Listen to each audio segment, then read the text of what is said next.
Every second kid who crawled into this plane was flying to his own funeral. 1 out of 2. That was the survival rate, 20%. That was their accuracy. Why fly during the day when the British bombed safely at night? Because the brass believed in a fantasy. Commanders called it daylight precision rates. Generals drew flawless blueprints. They packed heavy bombers into a tight box. They overlapped their machine gun fire. The plan was to punch through German defenses, destroy the targets, and fly home. The reality was a slaughterhouse. Blinding, high-altitude sunlight flooded the sky. It bounced right off the unpainted silver fuselages of the 8th Air Force. Those planes lit up the air like massive mirrors at 25,000 feet. They became perfect, glaring targets for anti-aircraft gunners. A standard formation hit the combat zone. 10 bombers crossed the coast. Black flak clouds erupted. Shrapnel ripped through thin aluminum and human bone. 5 planes went down in flames. The remaining 5 pushed through the chaos. They dumped their payload blindly into the smoke and turned back. The math was brutal. A 50% mortality rate. Statistically, an airman sitting in this flying metal tube had worse odds of surviving than an infantryman bleeding in a frontline trench. Command ran a cynical, mathematical meat grinder. They eventually tried to stop the bleeding. The P-51 Mustang entered the fight. Long-range escorts finally cleared the skies of German fighters. But the ground batteries did not care about escorts. The flak kept tearing the bombers apart. Crews burned alive for a strategy that failed its primary goal. The bombs mostly hit empty dirt instead of factories.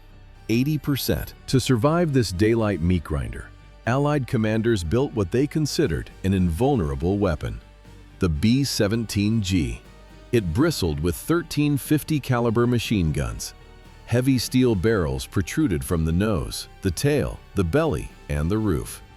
The concept sounded flawless, a flying fortress pushing through hostile skies at 30,000 feet. But metal has weight. 13 guns and their massive brass ammunition belts added tons of dead load to the airframe. This extra mass doomed the flight mechanics. The bomber became notoriously slow. It grew dangerously sluggish in the thin, freezing air. The crews expected an impregnable steel shield. In reality, they flew overloaded bait directly into a wall of lead. The extreme firepower was just a desperate patch for a broken doctrine. The gunners could shoot back, but the pilots could not evade. Down on the ground, German anti-aircraft batteries simply tracked the slow targets and loaded heavier 88mm shells. When those heavy shells finally tore through the aluminum, 13 machine guns meant absolutely nothing. Escaping a crippled aircraft became a brand new kind of hell. How do you get out of a spinning bomber? The math is entirely against you. You do not. Especially if you are wearing 20 kilograms of winter gear. The interior of the plane was a mechanical trap. The bomber featured notoriously narrow exits. To escape, a waist gunner had to dive through a tiny square door. Imagine that suffocating tightness. You desperately push your shoulders against the cold metal frame. You wear a thick, frozen leather jacket over heated layers. Your parachute pack wedges against the edges. The bulky suits locked men inside their own planes. The physical design of the aircraft left zero margin for rescue. Survival statistics proved the fatal flaw. Out of all the destroyed bombers, only 25% of the crews successfully bailed out and deployed their parachutes. The rest never cleared the fuselage. Once a wing snapped off, the broken hole turned into a centrifuge. Trapped crew members lost consciousness as the damaged aircraft violently spun toward the ground. If the suffocating hatches of the bomber did not trap a crew, the strict flight rules absolutely would.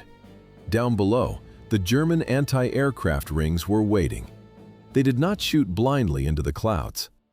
Ground crews operated advanced radar and fire control systems. They calculated altitude. They tracked speed.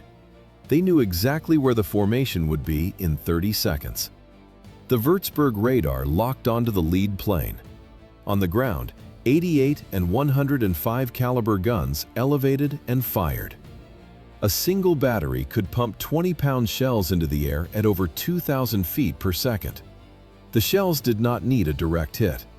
Artillerymen set the fuses to detonate at a specific altitude. Mathematicians calculated the kill radius to slice through thin aluminum from 15 meters away. A black puff of smoke appeared ahead, then another, then 50 more. Inside the cockpit, the impact was violent. The entire hull shook with a brutal, bone-rattling jolt. A split second later, the acrid smell of burnt cordite flooded the cabin. Then came the sweet, sickening stench of leaking aviation fuel. Shrapnel tore through the skin. It snapped control cables. It ripped through crew positions like wet paper.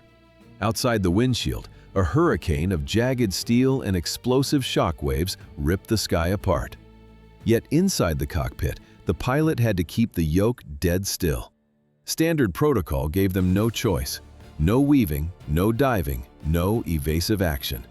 The bombardier needed a perfectly stable platform to line up the crosshairs, so the pilot gripped the wheel. He flew the bomber straight into a calculated wall of death. Every man aboard simply had to sit there and take it. Crews watched it happen through the plexiglass. A shell struck a neighboring wing. Smoke poured from the engines. The massive aircraft drifted out of the formation and began its slow drop. Men in other planes tracked the doomed ship. They scanned the air. They hoped for a glimpse of white silk. The sky remained empty. What happens when a radar-guided shell punches straight into the cockpit? Ask the crew of the Lovely Julie. October 15, 1944. A direct hit. How long can a person live at 20,000 feet without an oxygen mask? The clock ticks in minutes. The answer changes when a flak shell detonates inside the plane. The blast tears the nose clean off. Plexiglass shatters. Metal vaporizes. Staff Sergeant George Abbott takes the explosion. He dies instantly. His body absorbs the shrapnel. He becomes a brutal human shield that saves the rest of the crew. Then the outside world invades the cabin.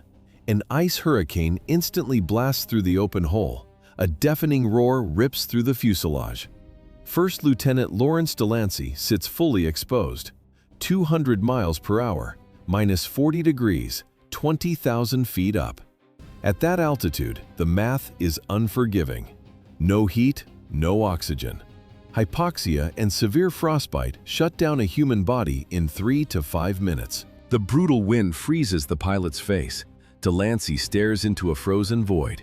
He sits in a flying wind tunnel. The blast shredded the entire instrument panel. No altimeter, no compass, no airspeed indicator. He flies completely blind. He has to dive, fast. He drops the heavy bomber, plunging toward the earth in a desperate chase for breathable air. But dropping altitude means scraping the deck across German territory. It means flying low through active anti-aircraft batteries and fighter patrols. A pure death run. The navigator lost all his maps. The crew freezes, exposed to the screaming wind, bracing for a crash. But Delancey holds the mutilated bomber together. He drags a plane with no face, no working flaps, and no brakes across the channel. He puts the wrecked machine on the runway in England. The United States Army awarded him the Silver Star for that landing. Flak tore fuselages apart from the ground, but German fighters literally chopped them in half in the sky. February 1st, 1943. A B-17 nicknamed All-American headed home over North Africa. 2 Messerschmitt Bf-109 fighters attacked head-on. Gunners killed the first pilot. The second fighter spiraled out of control. It did not miss. The Messerschmitt wing slammed into the bomber. It sliced clean through the aluminum skin. A sickening screech of tearing metal echoed through the ship as the fighter passed right through the tail section. Thick mechanical control cables snapped. Steel pulleys shattered. The tail gunner was suddenly sitting in a separate airplane. Just a few thin strips of floor metal held the entire rear end together. From a nearby bomber, Lieutenant Charles Cutforth snapped a photo. The image showed an impossible reality. A heavy bomber flying with a detached tail swinging in the wind. 2 engines died. The left stabilizer vanished. In aviation, severed tail cables dictate an immediate death spiral. No pitch, no yaw. But the crew survived, not because of pilot skill, because of a blind technological fluke. Seconds before impact, the pilot engaged the autopilot. The top-secret Honeywell C1 system took control. It did not rely on the destroyed mechanical lines. It used protected electrical wiring and servo motors buried deep inside the surviving frame. Electric impulses bypassed the severed physical cables. Gyroscopes read the pitch. Servo motors held the remaining control surfaces steady. If that switch remained off, the bomber would have instantly plunged into a fatal dive. The rest of the formation slowed down. They watched the mangled tail twist and sway over the Mediterranean. The electric brain held the crippled machine level for 300 miles.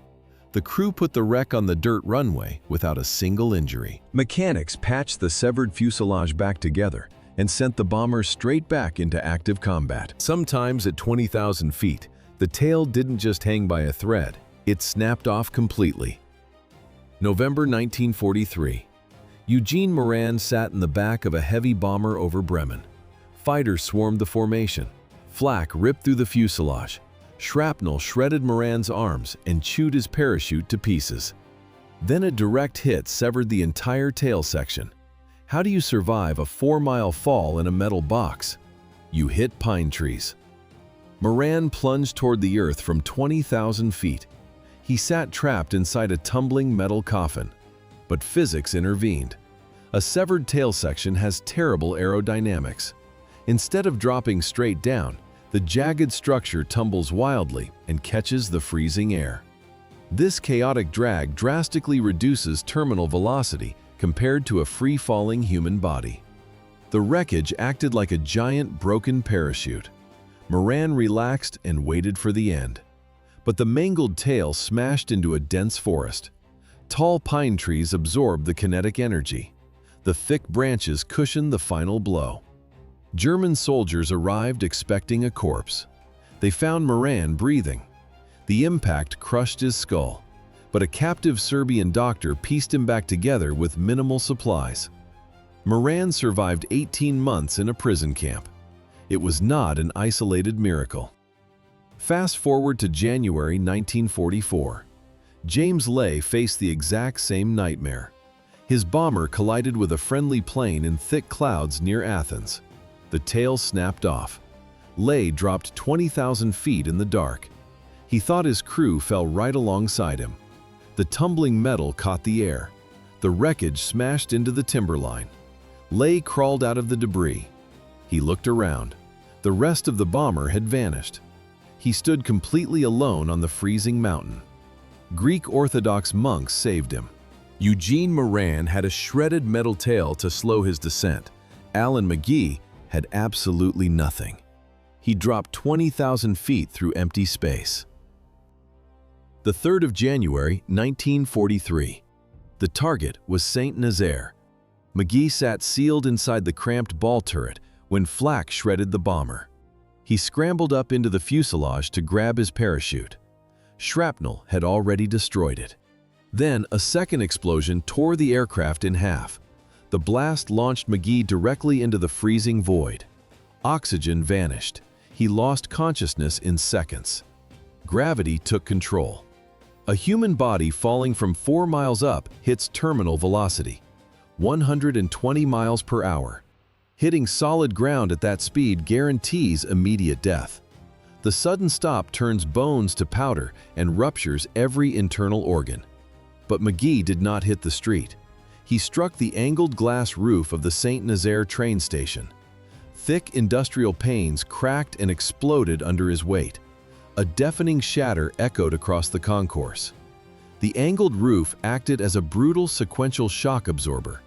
Because the glass gave way frame by frame, the deceleration stretched out over crucial milliseconds and saved his organs from rupturing.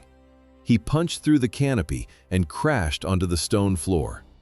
German soldiers found him bleeding. His arm and legs snapped. He carried 28 shrapnel wounds from the initial blast, but he was breathing. The enemy guards were so shocked they rushed him to a surgeon. Doctors patched him together. He spent 18 months locked in a prison camp. He survived that too. Alan McGee lived to the age of 84.